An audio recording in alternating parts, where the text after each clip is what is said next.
Well, today is March 21st, 2018. It's supposed to be the first day of spring, which it is, but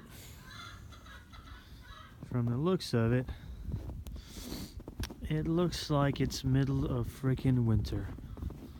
It started snowing last night. So far, we probably got about 8, maybe 10 inches of snow. This is where Kobe's treehouse will go. Had a lot of delay on it due to the freaking weather. Sure does make it really pretty though. It's one good thing about the snow. Let's go check on the animals. Oh man. It's cold. Snow is coming down hard.